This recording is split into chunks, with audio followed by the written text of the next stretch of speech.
Hello and welcome back to our Galician homestead. Now I'm well aware it's been a very long time since you last saw us. I think the last video that we did was of our Matanza, of our pig slaughter, which was a huge success and a brilliant experience, but if I'm honest, it took a lot more out of us than what we expected, mentally and physically. So we've been to England on holiday to go and see all of our family for Christmas, which was absolutely fantastic. And we're now back and raring to go. I'm just collecting some firewood. It's not as warm as what it looks. It looks like it's a nice clear day, and it is, but it's about 4 degrees. It's quite funny actually, because while we were in England, it snowed here where we live in Galicia, and then, come out the way you. And then about 3 days after we got back, it absolutely chucked it down with snow where we used to live in England. So thankfully we've missed quite a lot of the really cold weather, although a bit sad to have missed out on playing in the snow, but there you go. But being in England was absolutely brilliant. We drove over. We took about 2 days to drive over. We took it in turns driving. And then again, it was 2 days driving back, which is a long time. 26 hours and 30 hours, I think the two journeys were. A proper road trip. I do love a good road trip. But yeah, it was so worth it. We took over a load of like Galician snacks and some local alcohol to make up some like hampers for friends and family over there. And then more importantly, on the way back, we filled up the boot with English tea and some other snacks and bits and bobs to give to people when we got back. But yeah, it was so nice to see all of our family and friends and over Christmas and meet our new granddaughter and obviously see our existing granddaughter. So yeah, that was brilliant, and we went to Laser Quest with our nieces and nephews, and yeah, it was fantastic. It was very sad to leave, but also we were glad to be back here. It gave us a bit of a new appreciation for what we have got here, if I'm honest, albeit if our friends and family could come over here as well, that would be great. But yeah, we installed some cameras before we left, which I'll show you, just to protect the house, to give us a bit of extra security over the house, I should say.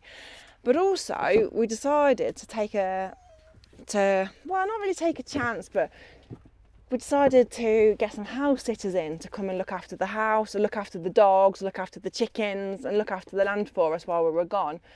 And we were a bit apprehensive about the idea for a start, but then we read some like success stories about it, and we found 2 Spanish women that don't live locally to here but are interested in Galicia, in the area.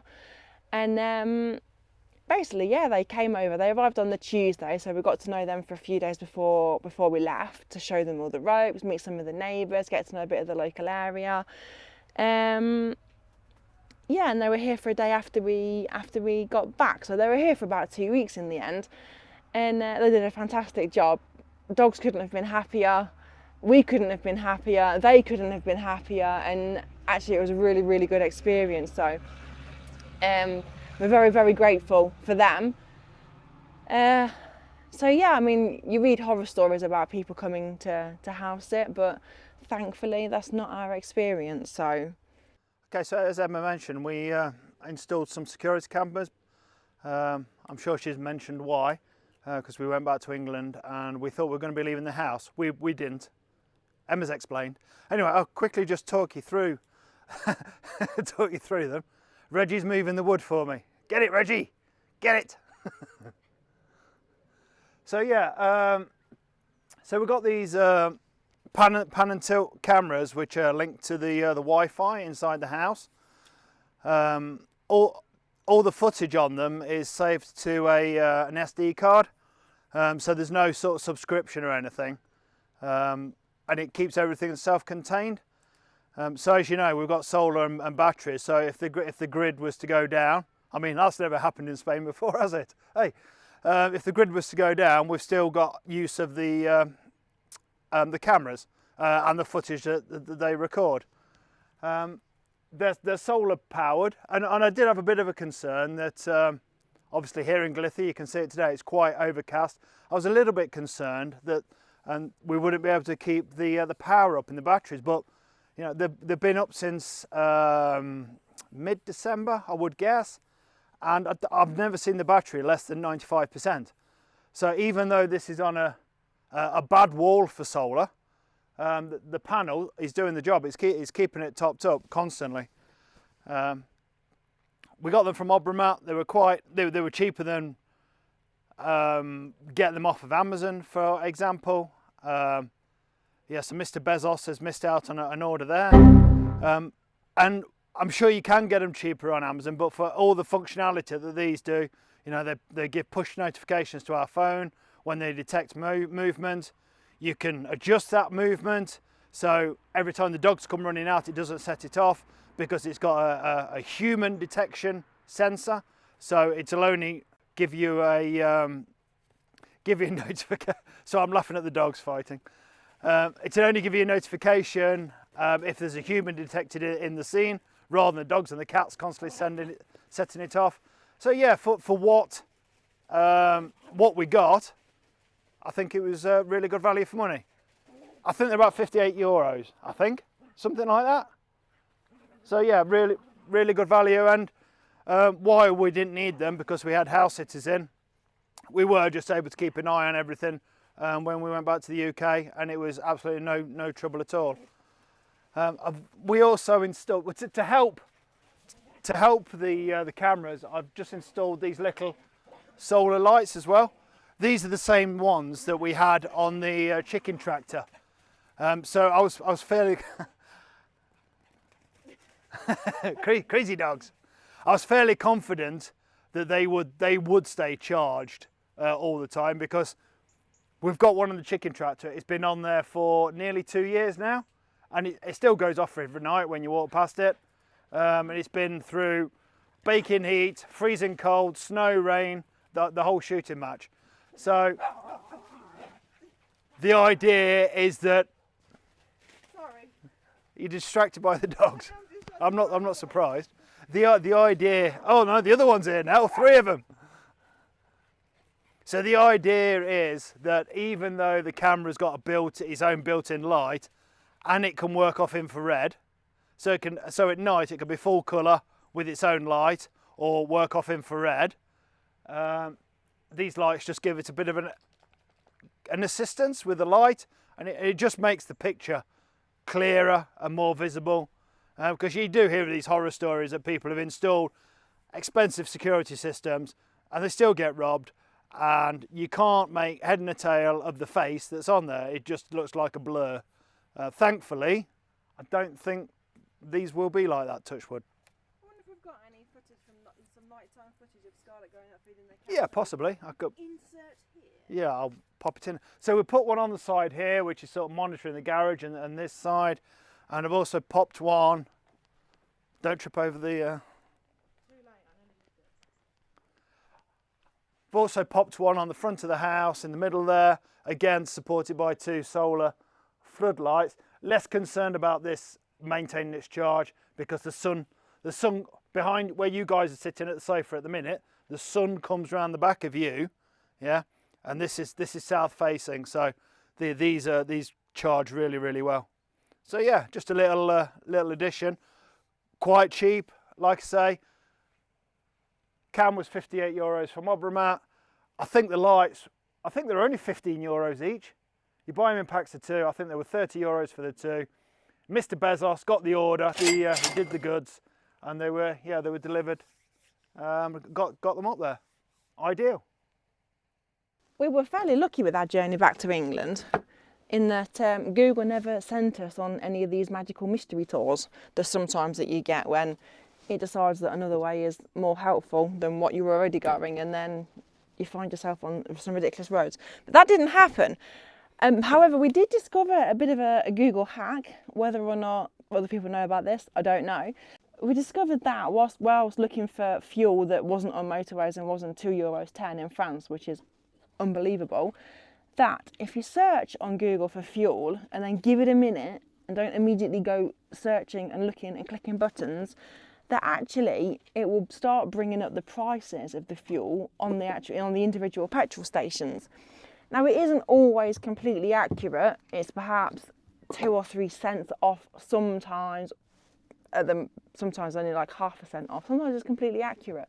But it did mean that whilst we were in an area of France where all the other fuel stations were about €2.10, we managed to find somewhere that was only €1.45 and only a 10-minute detour from the road that we were on. So yeah, that's a very, very, dog's unlocking the camera again. That's a very, very handy hack for Google if you didn't know that that already existed. One thing we were slightly less lucky about was whilst we were waiting for the train, well, the Channel Tunnel, while we were waiting for the train in Calais on the way over to England, was somebody in their van behind us got slightly distracted by the horse that they were carrying and drove straight into the back of us. So yeah, slightly less lucky. Small thing that we need to try now, figure out how to sort out. But thankfully the insurance are going to get it all done, as long as we can find somewhere to do it. But yeah, nightmare.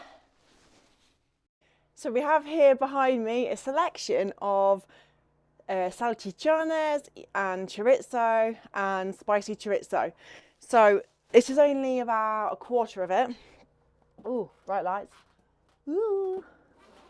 These are salchichones, and then these are some normal chorizo, and then behind me here, these fatter ones, these are our spicy chorizo.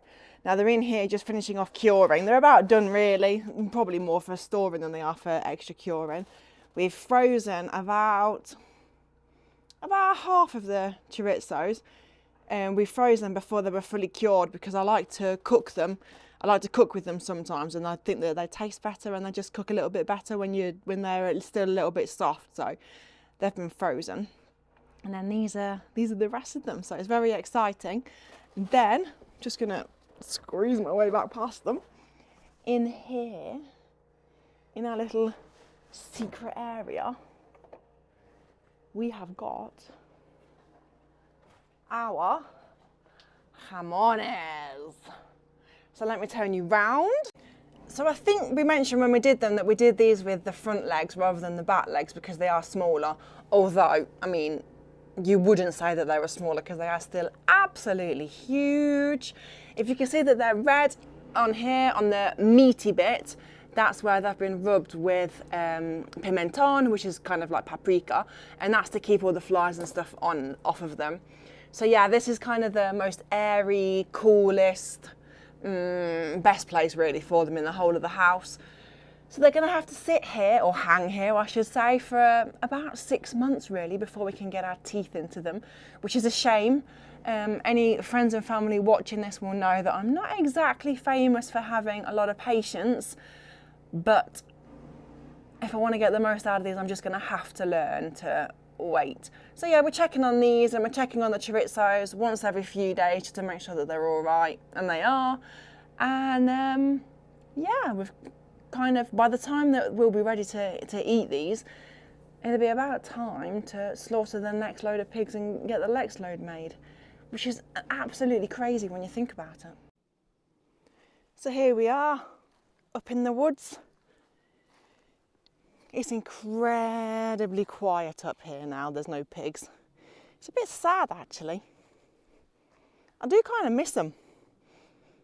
I didn't miss them this morning when I was eating a bacon sandwich, don't get me wrong. I don't miss them that much. But it's kind of weird that it's just a little part of our routine that we no longer have. And there's just like no longer the snuffling going on up here. It's just very, very quiet.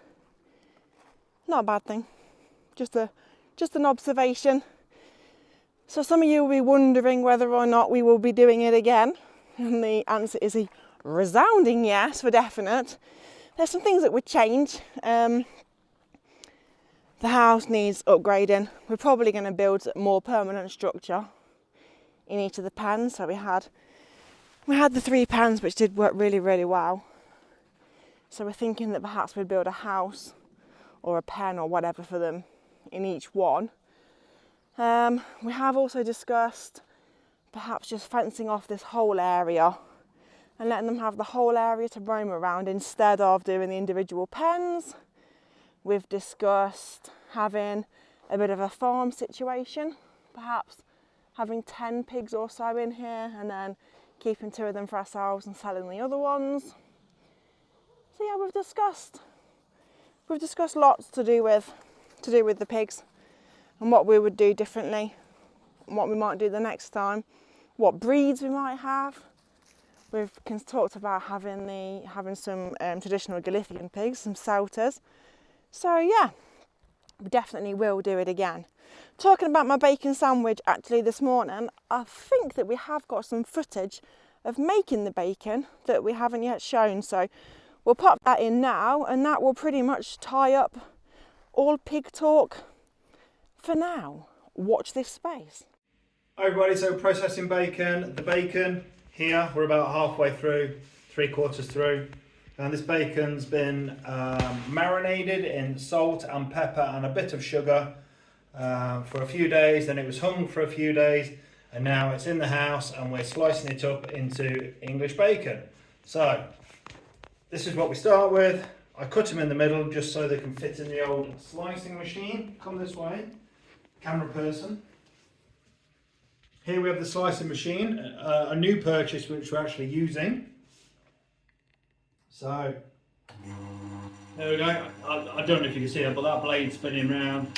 Here's a bit of meat that I've been turning into slices. So you've all seen this at the butcher's or the supermarket.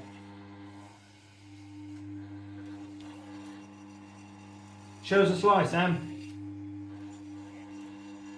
So that's coming out the back into slices. Emma's batching them up into slices of 8 into the vacuum sealer, and then we've got this pile of bacon here, and they're going in the freezer. So that's 2 slices each for breakfast for the 4 of us. Ideal, job's a good one. Thank you very much.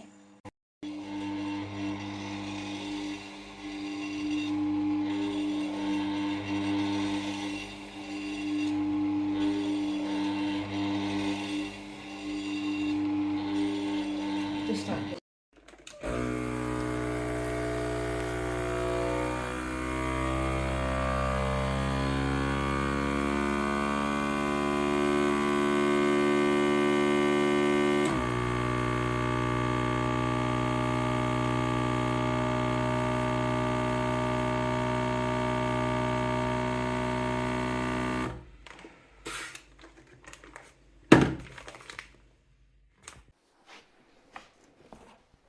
So that's it for this video. All I've got left to do now is to finish stacking this wood and then get myself nice and snuggly in front of the fire. So I'll see you in the next one. Ciao.